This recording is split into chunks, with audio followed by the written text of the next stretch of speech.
Hi, and welcome to Module 8 on socialization. So last week we talked about inclusion in Module 7 and thinking about inclusion as educating children with disabilities with children who are non-disabled. And notice I use the word non-disabled and not typically developing. And I intentionally use the word non-disabled because we change the dynamics as we talked about in module 2 when we looked at social models of disability, and we looked at different models of disability. When we use the word disabled versus non-disabled, or children with disabilities versus children without disabilities, we change our thinking about children and who children are when we use the words disabled versus non-disabled, or children with disabilities versus children without disabilities, as opposed to children who are typically developing versus children with disabilities, right? It sounds very different, okay? So I'm specifically using these words on purpose. So I just want to clarify that. So going back to socialization, so we talked about inclusion as educating children with disabilities, children who have disabilities, with children who do not have disabilities, children without disabilities.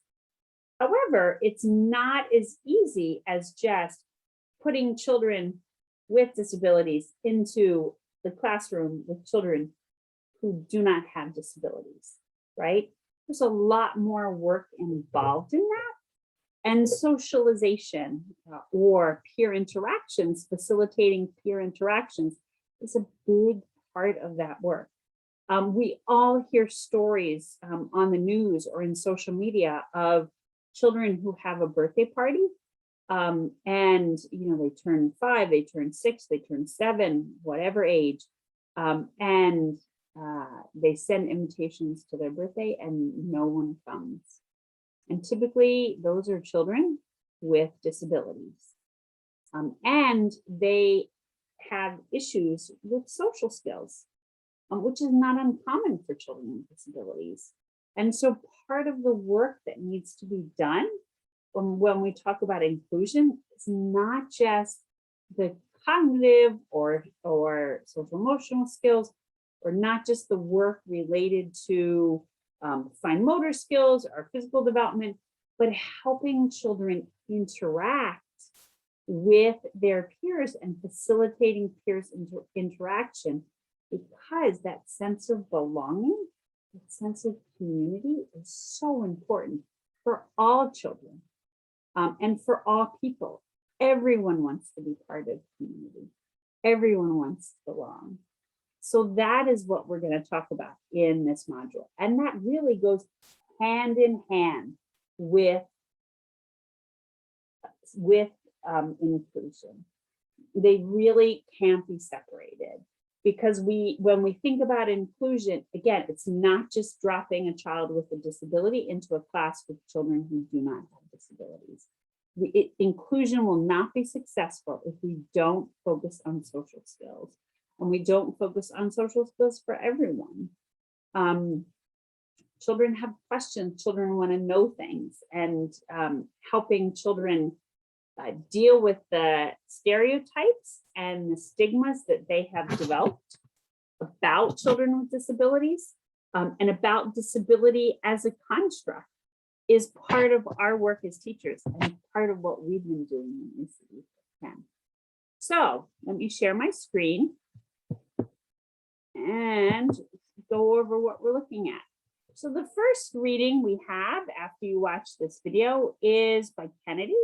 And Kennedy talks about basically social skills, what they are, a background on, and giving us a sense of socialization in early childhood. And that's important. And having that sort of foundational knowledge is going to help us as we move into this module. Then we have a video on peer social interactions that you'll watch. And it's some practices that teachers can use with all children. This is not designed for children with disabilities, but just best practices to support children to have positive peer interactions. Some children are naturally very social, and some children aren't as social. So these techniques help all children, support all children. Then we have another article, the Sorekic, about building a community in inclusive classrooms. And again, that sense of belonging and sense of community is so important. So this article really talks about what that means and principles, very basic principles about what teachers can do. Thinking about the environment and thinking about relationships and ensuring that there is a community in classrooms. So then I have videos here about a little girl named Getty. And I'm not going to give too much away about Getty's situation, but Getty has a very unique story about inclusion. And I specifically chose not to show this in the previous module when you watched Including Samuel and you watched the other videos, but I chose to put it here so that you could look at Getty and her situation and her story in relation to socialization. So as you watch Getty, and you're going to watch 2 videos about Getty, each video is about 15 minutes. The first is Getty in preschool, and the second is Getty in kindergarten. So I invite you to think about Getty not just as a child with a disability and a child who's included in the classroom, but Getty's socialization with other children in the classroom. Then we have an article by Wilson. And Wilson talks about belongingness in early childhood.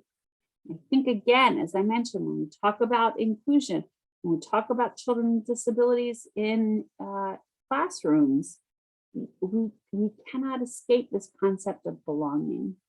And so, the Wilson article talks about this powerful need for belonging that we all have from a very young age. So I think that really provides a context for our discussion. Then again, the second part of Getty's video, and then the Harris et al. Article. And this talks about peer-mediated learning and different strategies for peer-mediated learning. And so I invite you to read about the different strategies for that Harrison and her co-authors offer related to peer-mediated learning. Then we have the fieldwork videos. This week we have 3 again. Last week we had 2. This week we're back to 3. And the prompt for the fieldwork videos, sorry, that was the, I did not click it as I'd hoped, is for you to, let me see if I can see what I want to see. Nope, I'm not seeing it. Is to not only describe the videos, but connect the videos, the content of the videos. All of the videos have to do with socialization, to connect the videos to the content from the readings. So instead of just saying what you saw, connect what you saw to the Harris video, the Harris reading. Connect what you saw to the Wilson reading. Connect what you saw, the Sikevich. I am not pronouncing that name correctly, and I apologize. But to the Sikevich and Company reading. Connect what you saw to the peer social interactions video. use the sources in this module to connect. What strategies did you see, or what elements did you see the teachers in the fieldwork video use, and how? How did they use these concepts? So, and please use more than one reading and use all of the readings in your analysis of the videos.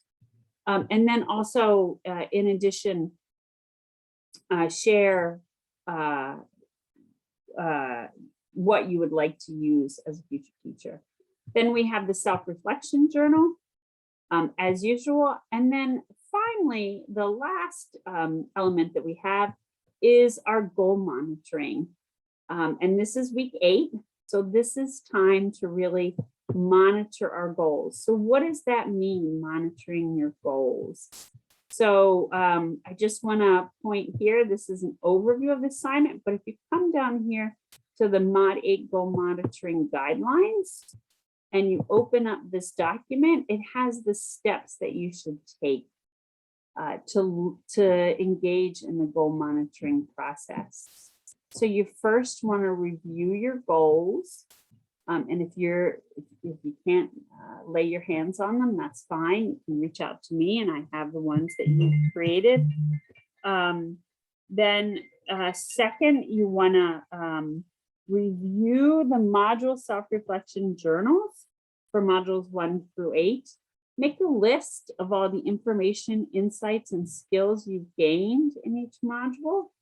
And then circle any themes or patterns that you notice in the list that you've created. What do you see that keeps repeating? Circle that. Review the work that you've submitted for ECE 410. What papers, discussion board entries, blog posts, etc. that you've submitted. Look over those. How does your work compare to the goals? How is your work supporting your achievement and mastery of the goals that you've created? And then I invite you to answer these questions. There are 4 questions. Some have some sub-questions. And you can answer these questions by completing the form or by creating a graphic. And the questions are here. But if we go back to the assignment, you'll see there are graphic organizers here. And then there's also the document with the questions. So if you'd like to write a paragraph, feel free to write a paragraph. If you prefer to create a graphic, you can create a graphic. These are sample graphics. You can create a different graphic. That's fine. If you prefer to answer the questions on the question form, that's fine too. Whatever works for you is fine for me. And then last, I just want to point out that at the very bottom, there are some optional readings and materials. And I see Kennedy is here twice. But we also have some other materials that you might find interesting if socialization is something that you would like to learn or read more about. So I hope you have a wonderful week and that this module supports your learning and growth. And I look forward to our video chats next week. Don't forget, Melissa is available on Wednesdays with our SI sessions if you need additional support. She also has the WhatsApp chat for ECE 410. I am not on the WhatsApp chat, but I invite you to join and be a part of that, connect with her, and she is available to offer you support. I hope you have a great week, and I will see you in our next video. Be well. Enjoy the day. Bye-bye.